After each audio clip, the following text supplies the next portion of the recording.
Bienvenue pour un nouvel épisode de Bien Pensé. Je vous remercie de vous joindre à moi. Le sujet d'aujourd'hui est comment exporter les données de notre commande type M. Pour cela, il vous faut un jeton de sécurité niveau 50, une clé USB type M, le logiciel type MRC sur votre ordinateur portable et naturellement un ordinateur de commande type M vers lequel nous nous rendons maintenant.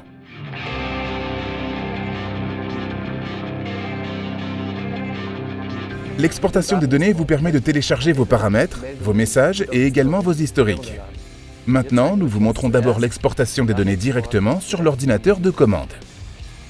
Pour cela, il vous faut votre jeton de sécurité niveau 50 et une clé USB spécialement homologuée pour type M. Dès que le système a chargé les clés, nous pouvons appuyer ici en haut sur le bouton « Exporter les données » et sélectionner ce que nous souhaitons avoir. Les messages, les historiques, les paramètres pour l'installation et pour le moteur. Je peux aussi sélectionner la surveillance des émissions, si elle est connectée, et je clique sur « Lancer l'exportation ». Au bas de la fenêtre apparaît « Téléchargement en cours ». Je peux suivre ici la progression du téléchargement. Bien, lorsque le téléchargement est terminé, cela est aussi indiqué ici en bas. Téléchargement terminé. Je peux alors masquer le dialogue et connecter mon jeton de sécurité et ma clé type M à mon ordinateur portable.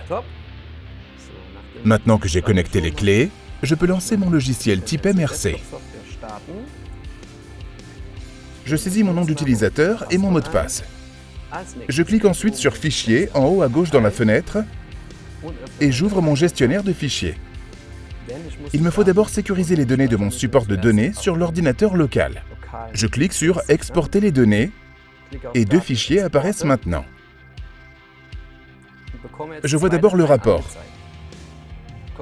Il s'agit de fichiers PDF complètement transférés que je peux également consulter dans mon Data Viewer. Mais ce n'est pas ce qui nous intéresse pour le moment. Nous voulons le contenu entier. Je double-clique sur le fichier souhaité et choisis un emplacement de stockage local. Je ferme mon gestionnaire de fichiers, j'ouvre en haut à la rubrique Fichiers mon type M Data Viewer et je sélectionne le fichier que je viens de sauvegarder. L'heure et la date sont enregistrés dans le nom du fichier.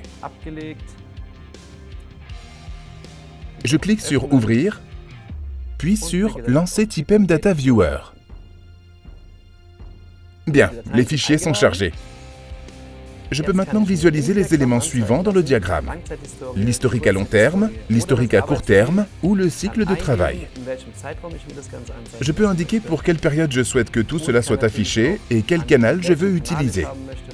Par exemple, la puissance et le niveau d'huile. Je clique en bas sur Visualiser l'historique et le programme affiche ensuite le graphique.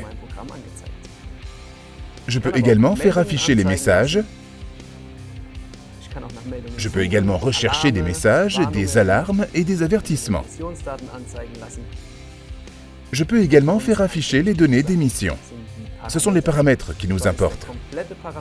Le jeu complet de paramètres s'y trouve et je peux lire exactement quels paramètres sont enregistrés. Voilà comment l'analyse des données peut être effectuée directement sur l'ordinateur de commande. Voici maintenant comment tout cela fonctionne avec Remote Desktop. Parallèlement à l'exportation directe des données dans l'installation, je peux également exporter les données par accès à distance. Pour cela, je connecte d'abord de nouveau mes clés à l'ordinateur et j'ouvre ensuite le bureau type MRC et le mode d'accès à la rubrique Fichiers. Puis je sélectionne l'accès à distance et saisis de nouveau mes données utilisateurs.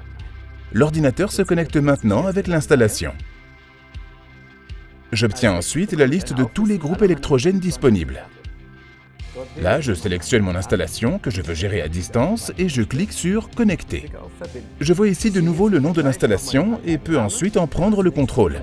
Une fenêtre s'ouvre maintenant sur mon ordinateur de commande dans laquelle apparaît le message « Accès à distance activé ». Une fois la connexion par accès à distance établie, une barre verte apparaît dans ma fenêtre. L'ordinateur de commande est maintenant reproduit fidèlement sur mon ordinateur. Je clique de nouveau sur « Exporter les données ». Les données peuvent être exportées de la manière habituelle.